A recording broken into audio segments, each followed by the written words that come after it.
Yo siento que la vida es como un paisaje. Si seguimos esta metáfora del paisaje, hay momentos que son postales hermosas que siempre queremos recordar. Y también hay cimas que nos cuesta mucho subir, pero cuando las alcanzamos sentimos que es una victoria. Y también hay baches, rupturas, fragmentos, que son esos momentos de la vida cuando más energía necesitamos de nosotros. Estos momentos fragmento pueden ser por una enfermedad, por una pérdida amorosa o también por la pérdida de un ser querido. En mi caso fue un diagnóstico de VIH. Yo soy Juan de la Mar y me diagnosticaron VIH positivo el 17 de mayo del 2017. Al inicio fue muy difícil para mí. Estuve muy deprimido como un año y medio, sentía que me iba a morir todo el tiempo y me despedía de las personas que quería. Entonces, literalmente, yo vivía cada día como si fuera el último y no como una postal de una tarjeta de superación personal. Siempre me estaba despidiendo de las personas. Iba al eje cafetero a visitar a mi familia, me despedía. Me veía con mis amigas, me despedía. Y esto me fue desgastando y me fue generando una sensación que mi vida perdía color, que todo se lavaba y se ponía gris. Empecé el tratamiento médico y a pesar que los exámenes salían bien, yo seguía sintiendo esta sensación de muerte. Hubo cosas que no me ayudaron desde el sistema médico. Por ejemplo, una vez fui a una cita con un dermatólogo y él me dijo en las recomendaciones generales como échate todos los días crema corporal y bloqueador solar. Y yo le dije, sí, yo siempre lo hago. Él me dijo, es que a ustedes se les empieza a poner la piel como gris. Y yo me quedé sentado. No fui capaz de decirle nada porque yo sentía que a las personas con VIH lo único que nos podían hacer sentir era vergüenza. Me fui a una banca al frente de ese consultorio a llorar y en adelante todos los días me miraba al espejo porque tenía mucho miedo que se me notara.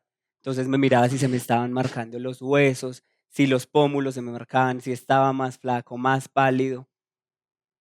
Y esta época fue definitivamente muy triste. Yo me sentía como la persona más desafortunada y sola del mundo. Desafortunada porque yo me cuidaba en general. Yo usaba condón. Y cuando me diagnosticaron, yo dije, ¿cómo voy a ser la persona más de malas que me pasa esto justo a mí?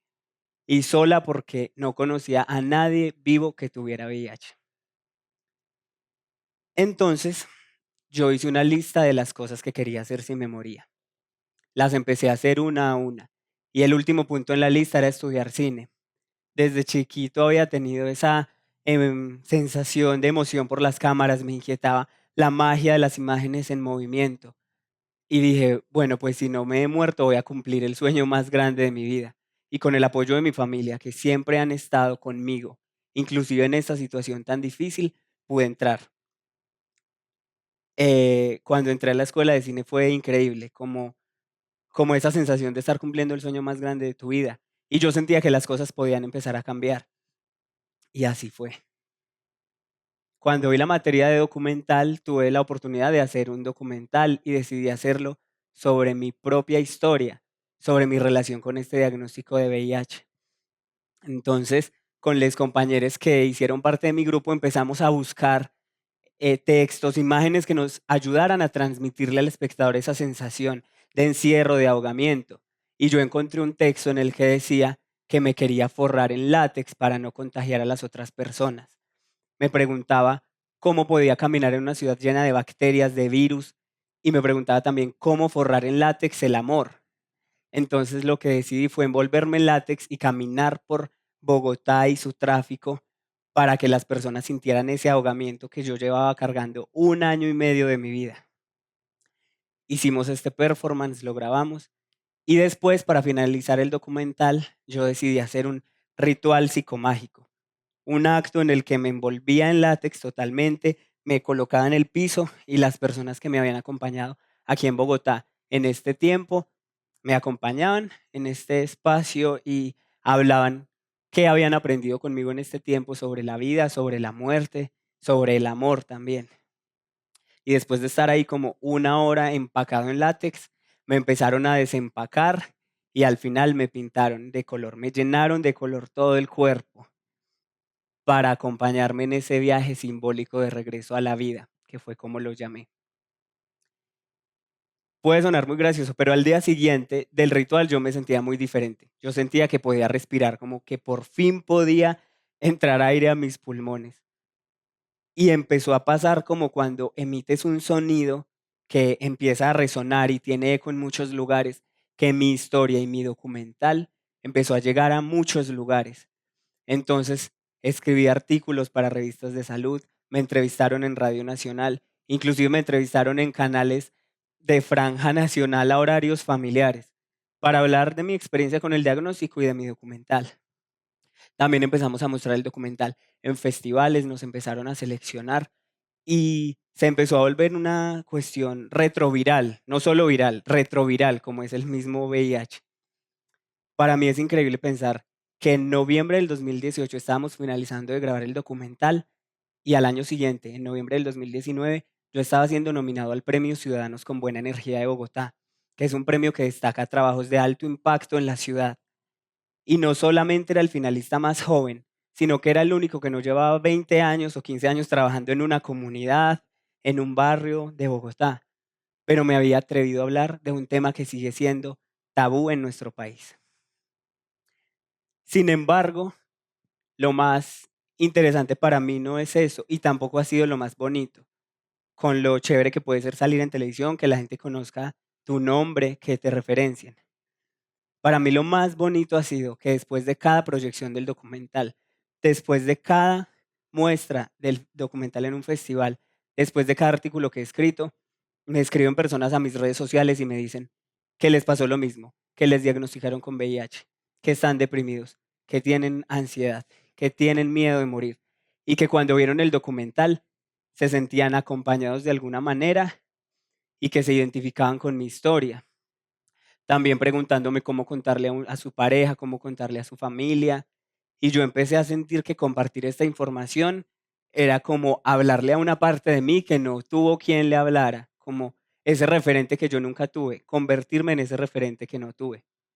Y no solamente personas cercanas al VIH, también me empezaron a hablar personas que habían tenido cáncer o otras enfermedades, que habían perdido un ser querido, o inclusive solamente que se habían sentido en un momento de su vida fragmentadas y que sentían que en el documental, cuando yo regresaba a la vida, era como que su vida volvía a tener color.